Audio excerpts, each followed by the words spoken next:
bleu.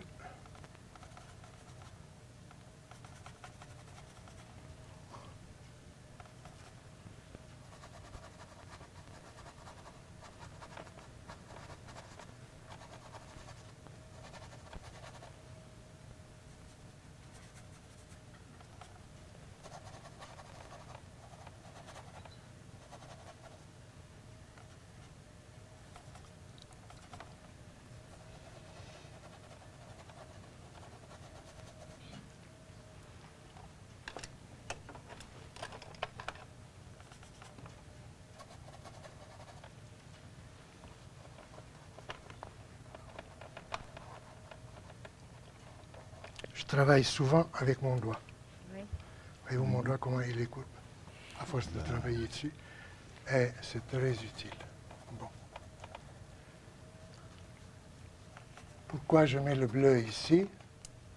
C'est parce que j'ai une surface toute chaude. Il faut que je la tempère. Bon, alors, j'emploie le bleu. Bon. Ce côté-là, c'est la même chose. Je vais prendre un ton qui soit assez foncé. Voilà. C'est foncé ici. Voilà. Et encore plus foncé. Je prends du bleu de Prusse avec ceci et je vais obtenir un ton extrêmement foncé que je vais mettre ici exprès. Pour quelle raison? Comme j'avais expliqué quand j'ai fait ce dessin, parce que en faisant les cheveux qui sont assez foncés, ici, tenez, il faut que ceci se mélange ensemble. Et je vais vous expliquer pour quelle raison. Alors, voilà. Ce que je vais faire, je prends du rouge. Même si c'est des cheveux noirs, je mets un peu de rouge. Je prends de ça, je transpose ici. Personne ne va m'en tenir rigueur. Et pourquoi pas, je vais prendre encore du bleu.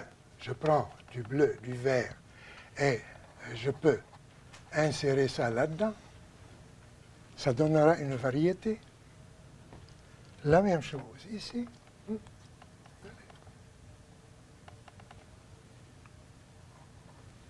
Voilà. Là, je vais accentuer le foncé, surtout là.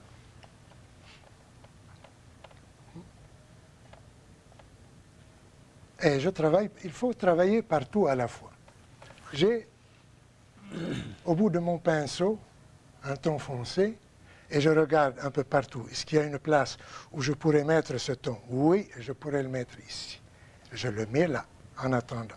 Je regarde ici, il va me faire du bien si je le mets ici et là.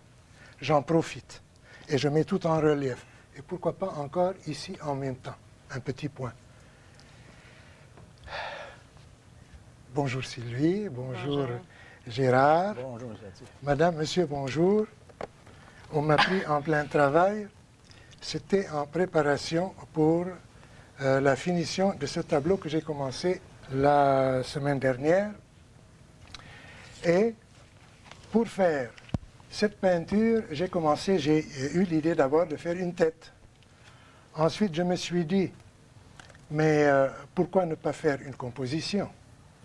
Donc, j'ai rajouté un panier et ensuite, j'ai rajouté un panier nature morte avec une assiette, un verre et un bouquet de fleurs que j'ai mis ici de côté.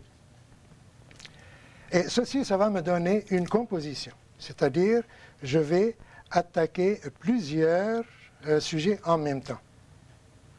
Portrait, nature morte, fleurs et en même temps faire une composition.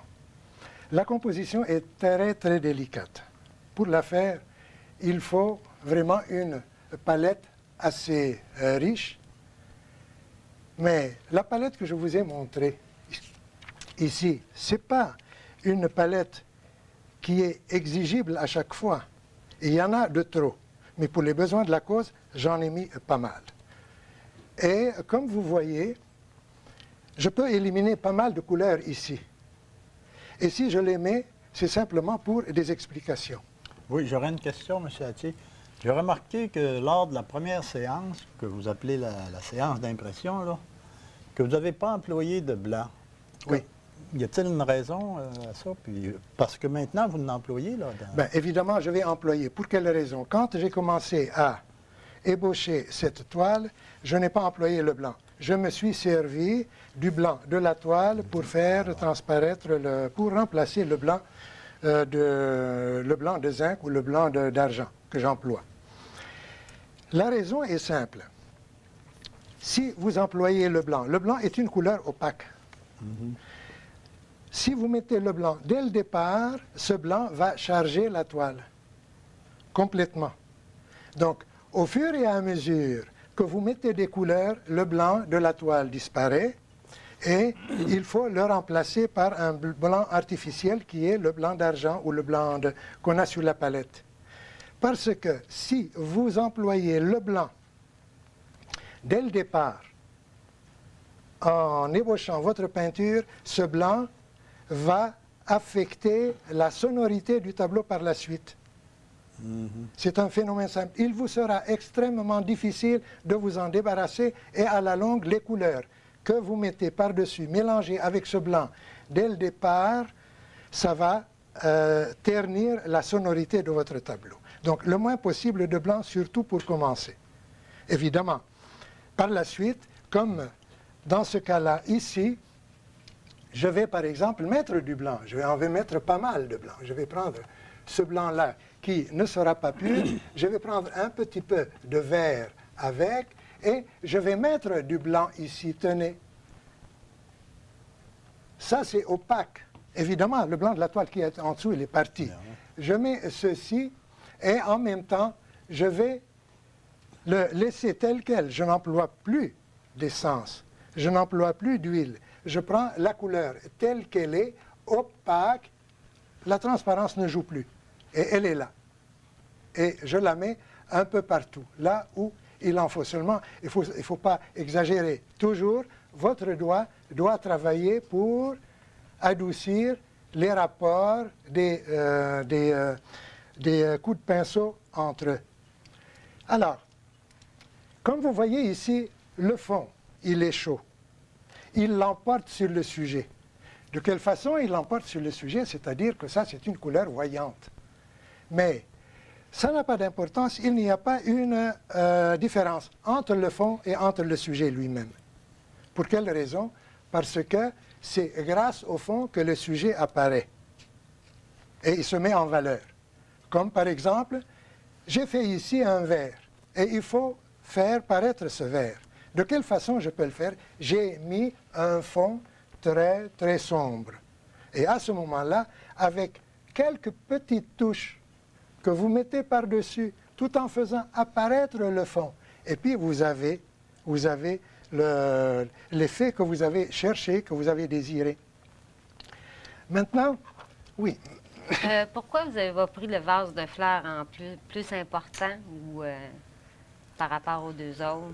Parce que j'ai trouvé qu'il faille que je mette quelque chose varié. J'ai mis les fleurs ici. Pourquoi? Parce que vous voulez que... Moi, j'aime bien les fleurs. Peut-être ça aurait été plus, je sais pas, dans le... Mettre les fleurs ici, qu'est-ce que ça peut changer? Ça ne change rien. Non. Que les fleurs soient là ou là, mais oui, évidemment, avec une jeune fille, on aurait pu mettre le vase de fleurs ici et supprimer le panier et faire une composition qui est plus délicate. Pourquoi vous êtes... Moi, je travaille dans les fleurs. Ah, c'est pour cette raison. C'est ça. Vous vendez des roses, n'est-ce pas? Oui. Marchande de roses. Pourquoi vends-tu tes roses pour de l'argent? Que pourras-tu acheter avec l'argent de tes roses qui soit plus beau que tes roses? D'autres roses. Alors, ça c'est deux. C'est... Spinoza, Mhm. le philosophe Spinoza. Ouais. Bon, alors, nous allons continuer. Dans ce cas-là, arrivé ici, je regarde mon tableau et je vois qu'il faut que je mette comment dirais-je, des effets et des contrastes. Bien sûr, les contrastes, ça compte beaucoup. Pour finir un tableau, il faut mettre les lumières les plus fortes et il faut mettre les ombres les plus fortes. Le restant, la plupart se trouve là et il est donné, il est à sa place. Donc, pour cette raison, je vais prendre, mettons, je vais mettre ça en valeur. Ce que je prends ce rouge qui est là, qui fait rappel avec les autres, et je le mets ici. Tenez, je vais sombrer ce côté-là. Bon. La même chose, je vais prendre ça avec un peu plus foncé et je vais mettre ça ici. Je fais l'intermédiaire en pesant ça par-dessus. Et je vais prendre encore une autre couleur que je vais éclaircir et je vais claquer ça en dernier. Je prends le poison, le blanc, avec un peu de ceci. Et regardez, pour faire une couleur, il faut toujours étendre sa couleur. Vous allez l'étendre de cette façon-là. Et vous la mettez ici. Voilà, vous mettez ça comme ceci. Là, la même chose, vous allez prendre une touche que vous mettez là, assez claire, et vous allez avancer un peu votre sujet. Pour ceci, prenez encore un autre pinceau et vous allez foncer un tout petit peu. Regardez, la palette est grande, il faut toujours faire votre mélange sur la palette et déjà vous voyez les tonalités que vous devez prendre pour mettre sur le tableau. Ça aide beaucoup. Il faut toujours étendre ces couleurs comme ceci.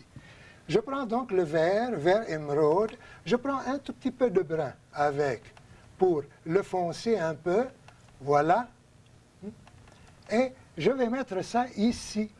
Tenez. Je mets ça là avec un tout petit peu de jaune. Je l'éclaircis encore pour aller plus loin. Je vais mettre ça ici, encore plus clair, et petit à petit, je vais aller vers ce coin-là. Pourquoi j'ai fait ça? Parce que ici, j'ai un jaune, un chaud, ça c'est un chaud, ça c'est un chaud, je refroidis ici. Tandis que là, je vais prendre un ton qui est plus foncé encore, tenez, et je le mets ici. Je vais sombrer encore ce côté-là. Et toujours, je vais petit à petit l'éclaircir et aller vers ce coin.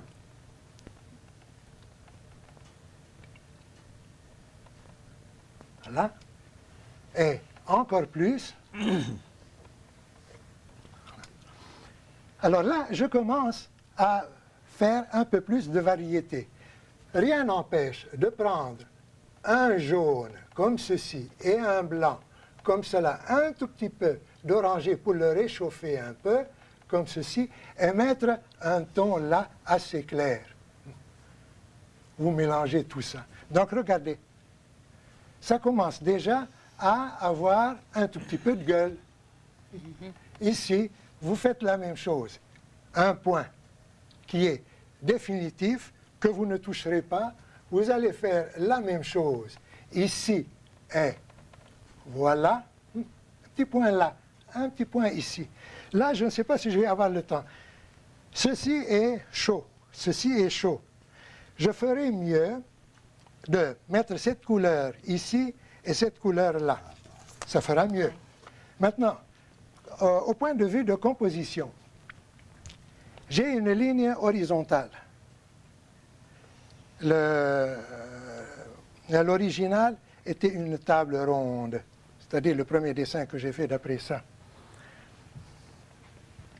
Et après, j'ai pensé faire une composition. Donc, il me fallait les lignes que j'ai expliquées dernièrement, la ligne horizontale qui est là, la ligne verticale et des lignes obliques. On en a des lignes obliques et des lignes rondes. Donc, comme composition, ça va. Mais comme j'ai ceci est rond, ceci est rond, celui-ci est rond, celui-ci est rond, et là encore c'est rond.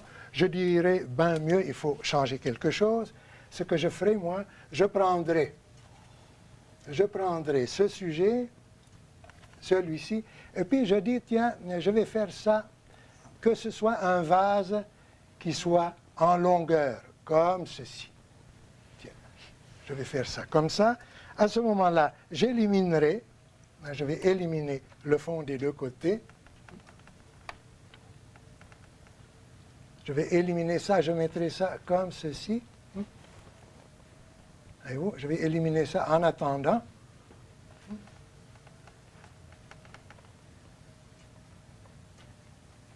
Voilà. Faisant ça,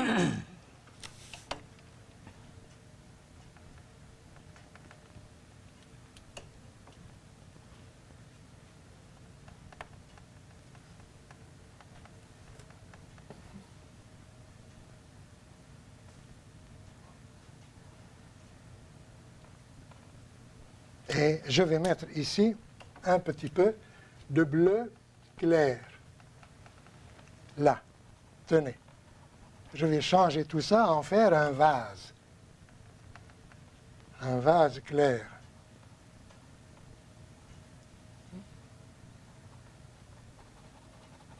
Et de ce côté-là, je vais le foncer.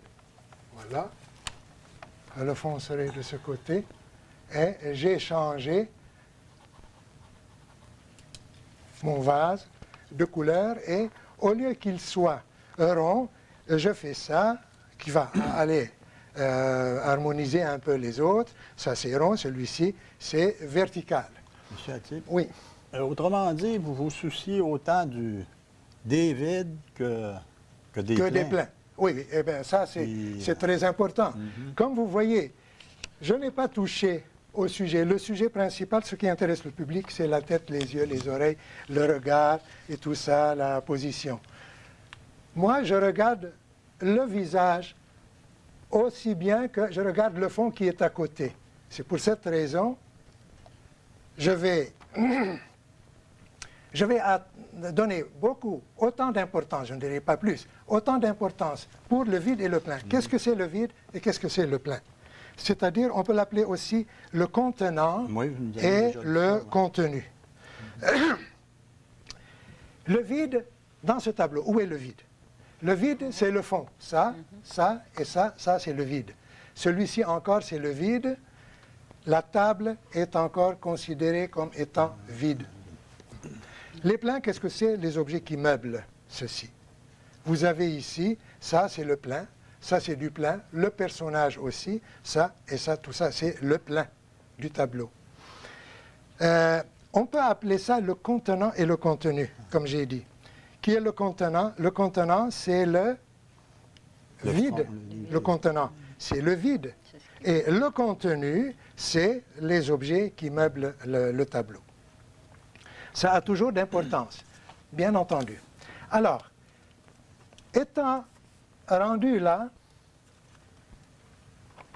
je vais donner quelques touches pour, enfin, donner une finition, pour ainsi dire, au tableau. Vous allez prendre ce ton-là et vous allez le mettre ici, disons. Voilà. Voilà. Vous mettez ça comme ceci. Pas besoin de faire ça égal. Vous faites une touche comme ceci, ça va bien. Là, vous allez faire ça comme ceci. OK, vous faites ça comme ça. Hein? Et sans jamais chercher à faire égal partout. De ce côté-là, vous allez faire un ton qui soit clair. Alors, vous faites ça comme ceci. Là. Pas besoin de faire ça égal partout. Ça ne sert à rien. Vous faites ça égal, ça devient monotone. Alors, vous allez, par exemple, ici, mettre un ton qui est clair, et puis là, vous allez mettre un ton qui est foncé, disons, comme ceci, tenez. Vous allez mettre un ton foncé ici, voilà. Vous jouez comme de la mosaïque, comme si vous êtes en train de faire de la mosaïque. Pour arriver ici, vous avez l'assiette. Ça, c'est vide, ici. Et qu'est-ce qu'il faut que je fasse? Eh bien, il y a un problème de vide et de plein. Là, j'ai du rouge, du chaud, des orangés. Et là, c'est clair. Alors, il me vient à l'idée de décorer un peu, lier la sauce, lier tout ça ensemble. Ce que je ferai, je prendrai carrément un petit peu de rouge. Tiens, le rouge est là, je vais le mettre quelque part, comme ceci. Et puis voilà ce que je fais. Je dis, tiens, je vais mettre ça comme ceci, comme s'il y avait une décoration là-dedans. Je fais ça comme ceci. Tenez, je ne fais pas une ligne continue. Et je continue ça comme ça. Voilà. Là encore, je commence ici et je fais ça. Tenez. C'est-à-dire, il y a des coins. On les voit, des coins, on ne les voit pas. Ici, je vais faire la même chose encore. À 2 reprises, je fais ça comme ça. Regardez. Il ne faut pas que ce soit égal. Et une deuxième qui va faire ceci. Voilà. Et je continue. Ça, c'est un décor, disons, qui est dans la nappe. Et là, je mettrai une ligne qui viendrait comme ça. Et ça vient, ça fait comme un décor là-dedans. Et là, on va mettre ceci comme ça, selon la perspective, et je mettrai ça comme ceci. Ça donne une idée comme quoi c'est une décoration qui fait partie de l'ensemble. Vous avez enlevé cette monotonie. Maintenant, pour l'assiette.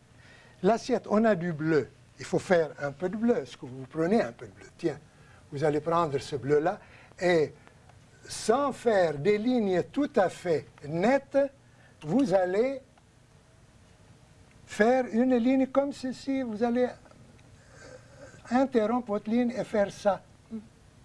Prenez encore du violet. Tenez, je vais changer un peu et vous continuez ici, vous faites ceci. Alors là, qu'est-ce que vous avez fait? Vous avez fait une petite variété. Même ici, personne ne vous empêche de venir mettre une couleur qui soit plus intense qu'ailleurs.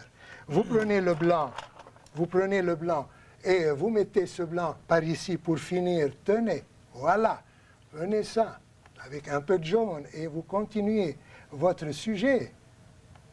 Hein? Mais jamais, ne faites jamais ça égal. Voilà. Ici, la même chose. Et de cette façon-là, vous avez une variété dans les tons et vous n'êtes pas là en train de dessiner une assiette exactement telle qu'une assiette devrait être dessinée. Alors, donnez l'impression de quelque chose et laissez le spectateur suivre le modèle.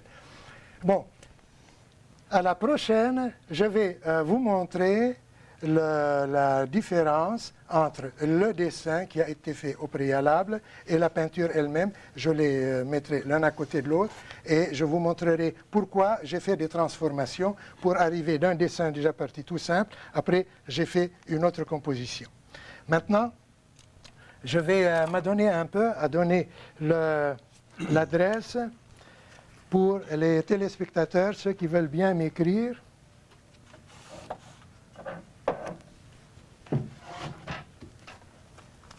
Vidéotron, 3565 rue Berry, bureau 200 à Montréal, H2L 4G5. Je donne cette adresse pour ceux qui veulent bien m'écrire, me poser leurs questions et je serai ravi de répondre à ces questions-là. Comme par exemple, la session prochaine, non, plutôt l'émission prochaine, je vais répondre à une lettre seulement. Une lettre qui me pose une question très pertinente et je vais passer toute l'émission à répondre à cette question et vous verrez que c'est quelque chose d'extrêmement intéressant. Alors, pour revenir à ceci, voyez-vous, composer un tableau, il ne faut pas travailler un morceau à la fois. Il faut travailler partout. Ce tableau est fait, évidemment, comme une démonstration. Mais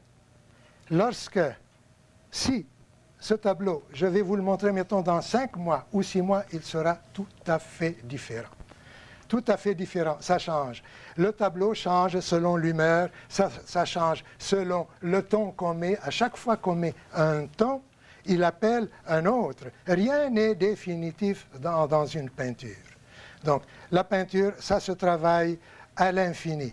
Ce tableau, il peut être maintenant momentanément terminé. Et toute peinture, au fond, avant d'être signée par la main du peintre, elle est momentanément terminée. On termine ça, on ne sait jamais. Peut-être dans 1 an, dans 2 ans, dans 10 ans, il y en a des tableaux qu'on jette à la fin. Alors, ceci, ce n'est qu'une petite démonstration, toute humble, pour vous montrer exactement comment il faut faire ci, comment il faut faire ça, comment travailler. La palette est là, la palette, elle est large, il faut toujours que ce soit généreux, il faut travailler sans se soucier, toujours gentiment. Je crois que nous sommes au bout de notre émission. J'espère que ceci va vous aider un peu à prendre la peinture aisément. Et puis voilà, à la prochaine. Au revoir Sylvie, au revoir Gérard. Madame, monsieur, au revoir.